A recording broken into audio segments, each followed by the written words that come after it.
জ্বালানি তেল সিন্ডিকেটে থাবা বসালো কাছাড় পুলিশ। ট্যাঙ্কার লরি থেকে জ্বালানি তেল চুরি হাতে নাতে ধরে ফেললেন কাছাড়ের পুলিশ সুপার। ট্যাঙ্কার থেকে জ্বালানি তেল চুরি করে জল এবং বিশেষ ধরনের কেমিক্যাল মিশিয়ে পরিমাণ ম্যানেজ করে নেওয়ার চাঞ্চল্যকর তথ্য ফাঁস। ২ নম্বরে জ্বালানি তেল সরবরাহ করা হয় বরাক উপত্যকা সহ পড়শি রাজ্যগুলোতেও। ট্যাঙ্কার থেকে জ্বালানি চুরি করে মজুত রাখা হয় রামনগরের বড়সড় একটি গোদামে। শিলচরের রামনগরে জ্বালানি চুরচক্রের আস্তানায় অভিযান কাছাড় পুলিশের। পুলিশ জ্বালানি চুরচক্রের রামনগরের আস্তানা থেকে বাজেয়াপ্ত করেছে প্রায় ১৩,০০০ লিটার জ্বালানি তেল। এই কাণ্ডে দুজনকে গ্রেপ্তার করে তদন্ত শুরু করেছে কাছাড় পুলিশ। গ্রেপ্তার করা হয়েছে ২ নম্বরী জ্বালানি চক্রের গোদামের মালিক স্বপন দাসকে। পুলিশ আটক করেছে ট্যাঙ্কার চালক শিলচরের বাসিন্দা সোহেল আহমেদ লস্করকেও। হেফাজতে নেওয়া হয়েছে চুরি চক্রের কবজা থেকে উদ্ধার ট্যাঙ্কার লরি। ২ নম্বরী জ্বালানির নেপথ্যে ধৃত সিন্ডিকেটে কারসাজি জড়িত ফাঁস করল কাছাড় পুলিশে। বরাক উপত্যকার পেট্রোল পাম্পগুলি ২ নম্বরী জ্বালানিতে ছেয়ে গেছে। ২ নম্বরী জ্বালানির নেপথ্যে ধৃত সিন্ডিকেটের কারসাজি জড়িত এই ঘটনা ফাঁস করল কাছাড় পুলিশ।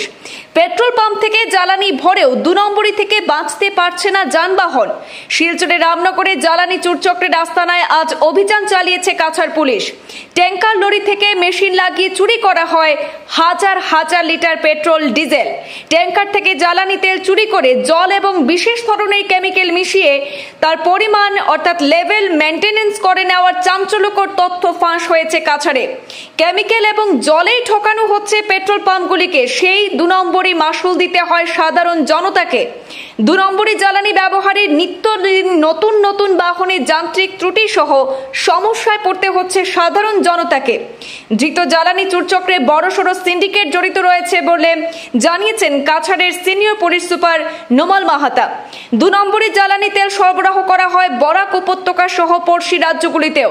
ট্যাঙ্কার থেকে জ্বালানি চুরি করে মজুত রাখা হয় সেগুলি শিলচরের রামনগরের একটি গোদামে। পুলিশ জ্বালানি চুরচক্রের রামনগরের সেই আস্তানা থেকে আজ বাজেয়াপ্ত করেছে প্রায় ১৩,০০০ লিটার জ্বালানি তেল অর্থাৎ ডিজেল এবং পেট্রোল। সেই সাথে গ্রেপ্তার করা হয়েছে এই ২ নম্বরী জ্বালানি চক্রের গোদামের মালিক রামনগরের অস্থায়ী বাসিন্দা স্বপন দাসকে। জানা গেছে যে ধৃত স্বপনের মূল বাড়ি নাকি হাইলাকান্দিতে। সেই সাথে পুলিশ আটক করেছে ট্যাঙ্কার চালক শিলচরের বাসিন্দা সোহেল আহমেদ লস্করকেও। হেফাজতে নেওয়া হয়েছে চুরি চক্রের কবজা থেকে উদ্ধার ট্যাঙ্কার লরি।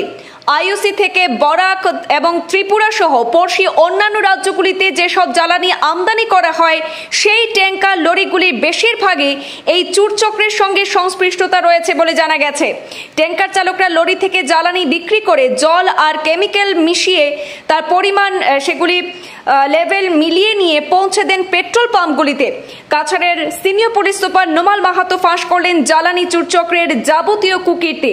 ইতিমধ্যে দুজনকে গ্রেপ্তার করে পুলিশ তদন্ত শুরু করেছে। এই চক্রে গ্রেপ্তারি তালিকা দীর্ঘ হতে পারে বলেও ইঙ্গিত দিয়েছেন কাছাড়ের senior police super Nomal Mahata.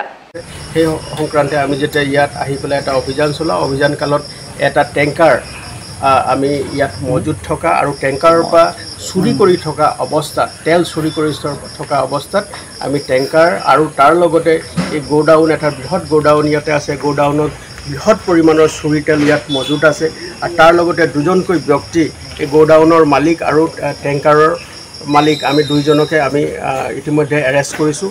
আৰু তাৰ লগতে এই বৃহৎ পৰিমাণৰ যি তেল আছে ইয়াতে মজুত আছে অবৈধভাৱে, সেই তেলখিনিকো আমি চিজ কৰিছোঁ।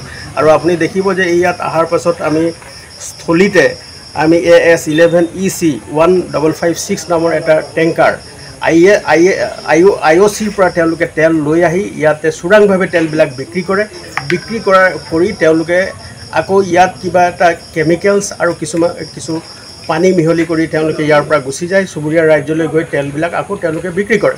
আৰু এই ধৰণে ইয়াত তেওঁলোকে মজুত ৰখা তেলৰ পৰা তেওঁলোকে ট্যাঙ্কাৰ হিচাপে তেওঁলোকে ইয়াৰ পৰা অবৈধভাৱে তেল সৰবৰাহ কৰি চুবুৰীয়া ৰাজ্যলৈ সৰবৰাহ কৰে আৰু তেওঁলোকে বৃহৎ পৰিমাণৰ এই চুৰি কাৰ্য তেওঁলোকে সম্পাদন কৰে। গতিকে আমি সেই চক্ৰটোৰ পম খেদি বিশেষ খবৰৰ সূত্ৰে আমি আজি এই অঞ্চলটোত আমি অভিযান চলাওঁ আৰু অভিযান চলাই আমি এই 2জন ব্যক্তি, ট্যাঙ্কাৰ আৰু মজুত থকা যি ইয়াত ডিজেলৰ পৰিমাণ আছে সেইখিনি আমি জব্দ কৰিছোঁ। আৰু আমি প্ৰাৰম্ভিক তদন্তত দেখা গৈছে যে এই মজুত থকা যি তেল আছে আৰু এই যি চক্ৰ এটা আছে ইয়াৰ অন্তৰালত কিবা বিশেষ চক্ৰ এটা জড়িত হৈ আছে বুলি আমি গম পাইছোঁ আৰু আমি অনুসন্ধান আৰম্ভ কৰিছোঁ। প্ৰাৰম্ভিক তদন্তত আমি দুজনকৈ ব্যক্তিক আমি এৰেষ্ট কৰিছোঁ। এজন নাম সোহেল আহমেদ লস্কৰ আউলিয়া, তেওঁৰ ঘৰ হ'ল শিলচৰত, আৰু দ্বিতীয়জন ব্যক্তি হ'ল এই গোডাউন যিটো আছে অবৈধভাৱে নিৰ্মাণ কৰা এই গোডাউনছৰ মালিক, তেওঁৰ নাম হ'ল স্বপন দাস। তেওঁ অস্থায়ীভাৱে ৰামনগৰ অঞ্চলত থাকে, কিন্তু তেওঁৰ ঘৰ হ'ল হাইলাকান্দি ৱাৰ্ড নম্বৰ 9। গতিকে তেওঁ এই বহুদিন অবৈধভাৱে থাকি তেওঁলোকে অবৈধ এই ব্যৱসায় চলাই আছে। আৰু এই এটা বৃহৎ চক্ৰ যি IOCৰ পৰা অহা টেংকাৰবিলাকৰ লগত তেওঁলোকৰ কিছুমান মধ্যভোগী লোক থাকে, তেওঁলোকৰ দালাল থাকে। সেই দালাল চক্ৰই IOCৰ পৰা ওলোৱা টেংকাৰবিলাকৰ লগত যোগাযোগ কৰে, আৰু যোগাযোগ কৰি তেওঁলোকে এই তেলবিলাক ইয়াত চোৰাংভাৱে তেওঁলোকে টেংকাৰৰ পৰা মেচিনৰ জৰিয়তে, তাৰমানে আপোনাৰ পাম্পৰ জৰিয়তে সেইখিনি চুৰি কৰে, আৰু চুৰি কৰি ইয়াত মজুত ৰাখি টেংকাৰৰ হিচাপত তেওঁলোকে ইয়াৰ পৰা চুৰি কৰি চুবুৰীয়া ৰাজ্যলৈ বিক্ৰী কৰে। গতিকে এই চক্ৰটো আমি ধৰা পেলাইছোঁ, আৰু এই চক্ৰটোৰ বিৰুদ্ধে আমি কঠোৰতম আইনগত ব্যৱস্থা যাতে ল'ব পাৰোঁ তাৰ কাৰণে আমি তৎপৰ হৈ আছোঁ। আৰু এই চক্ৰটোৱে দীৰ্ঘদিন ধৰি কিছুমান আমাৰ পুলিচৰ চকুত বা ৰাইজৰ চকুত ধূলি দি, আপোনালোকে দেখিব যে এইটো এটা বন্ধ ঠাই, চাৰিওফালে বেৰিকেড লগোৱা আছে, কোনো সোমাব নোৱাৰে, অতৰ্কিতে কোনো সোমাব নোৱাৰে। গতিকে তাৰ অন্তৰালত তেওঁলোকে এই দুষ্কাৰ্য তেওঁলোকে চলাই গৈছিলে, আৰু তেওঁলোকক আমি ধৰিবলৈ সক্ষম হৈছোঁ। আৰু শীঘ্ৰে তেওঁলোকৰ লগত থকা আন সম্পৰ্কিত ব্যক্তি যি আছে তেওঁলোকৰ বিৰুদ্ধে কঠোৰতম আইনগত ব্যৱস্থা ল'বৰ কাৰণে আমি তৎপৰ হৈ আছোঁ। এতিয়া জোখমাখ কৰি আছোঁ। বৰ্তমানলৈকে 1000 লিটাৰো অধিক তেল ইয়াত মজুত আছে, আৰু আপুনি দেখিছে এটা টেংকাৰো কাষত আছে। গতিকে আপুনি ক'ব পাৰে যে প্ৰায় 13,000 লিটাৰ তেল আমি বৰ্তমান সময়ত জব্দ কৰিছোঁ। কিছুদিনমান আগত আৰক্ষী চক্ৰটোৰ গোটেইটোৰ লগত সেই চক্ৰটোৰ কি সম্পৰ্ক আছে আমি অনুসন্ধান কালতে গম পাম। কিন্তু এইটো নিশ্চিত যে ইয়াত তেওঁলোকে থাকি এটা অবৈধভাৱে এটা গোডাউন নিৰ্মাণ কৰি সম্পূৰ্ণৰূপে তেওঁলোকে ইয়াত বৃহৎ পৰিমাণৰ ৰাজহ ফাঁকিৰ লগতে তেওঁলোকে ইমান পৰিমাণৰ তেল টেংকাৰ হিচাপে ইয়াত মজুত ৰাখি তেওঁলোকে বহিৰাজ্যলৈ প্ৰেৰণ কৰি অবৈধভাৱে তেওঁলোকে ধন আহৰণ কৰিছে। এয়া অতি পৰিতাপৰ কথা, আৰু তেওঁলোকক আমি ধৰা পেলাবলৈ সক্ষম হৈছোঁ, আৰু তেওঁলোকৰ বিৰুদ্ধে কঠোৰতম আইনগত ব্যৱস্থা ল'বৰ কাৰণে আমি তৎপৰ হৈ আছোঁ।